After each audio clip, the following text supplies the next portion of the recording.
네, 최근 대구지방법원이 9년간 세 자녀를 학대한 아버지에게 집행유예를 판결했습니다.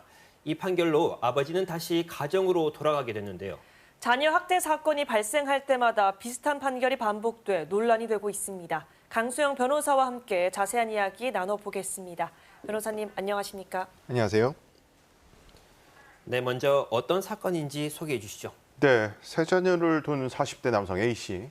2012년부터 지난해 9월까지 15차례에 걸쳐서 세 자녀를 학대한 혐의로 재판에 넘겨졌습니다.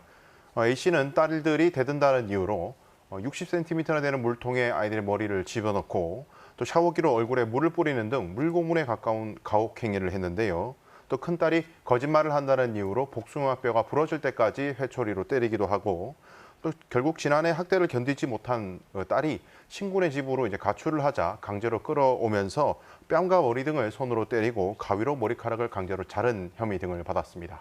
네, 학대 내용이 꽤 충격적인데요. 법원은 이 사건 어떻게 판결했나요? 네, 대구지방법원은 지난 15일이에요. A씨에게 징역 1년 2개월에 집행유예 2년을 선고하면서 아동학대 재범 예방교육 수강과 아동 관련 기간 3년 취업 제한 명령을 했습니다.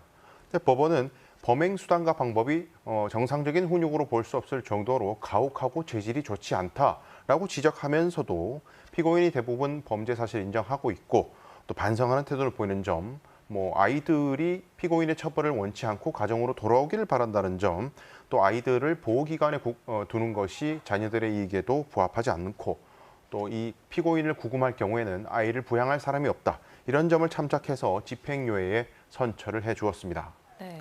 네, 상습적으로 자녀를 학대한 부모에 대해서 비슷한 판결이 내려지는 경우가 많은데 또 네. 어떤 사건들이 있습니까?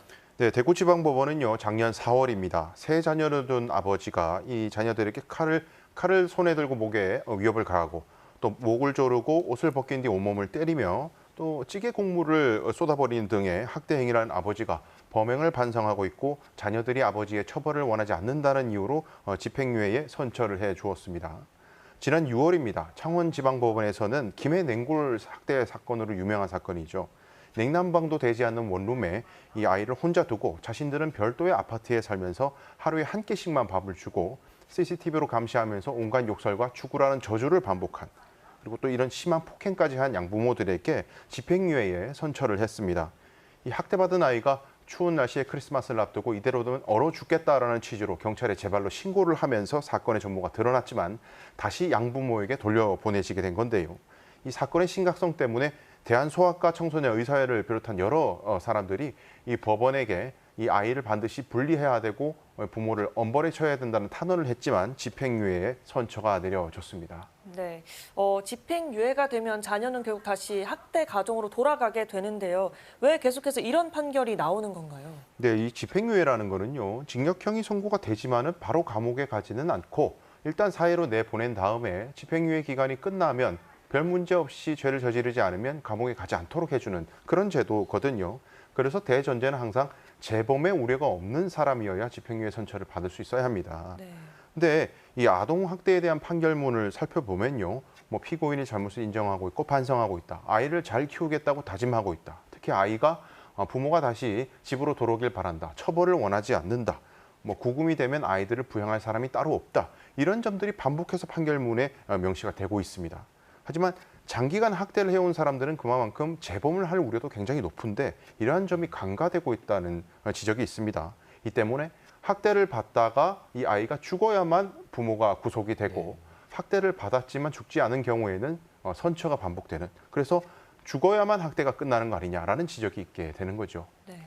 네, 참 안타까운 현실인데 가정 내 아동 학대를 근절하기 위해서 어떤 대책이 필요하다고 보십니까? 네, 일단 아동학대 피해자들의 의사를 법원이 절대화해서는 안 됩니다. 일반적인 형사사건에서는 피해자가 용서를 하게 되면 피고인에 대한 처벌이 드라마틱하게 낮아지기 마련이긴 해요. 그렇지만 이 학대를 장기간 당한 아이들은 그 학대 부모를 무서워하기 마련입니다. 따라서 법정에서 이 부모의 처벌을 원한다는 의사를 표명하기가 굉장히 어려운 것이 현실이죠. 네. 또 이뿐만이 아니라 정부와 국회가 해야 될 일도 있습니다. 이 학대당한 아이들은 뇌 손상이 수반되는 경우가 많기 때문에 비정상적인 공격 성향을 띠고 반사회성을 띠는 경우들도 있거든요.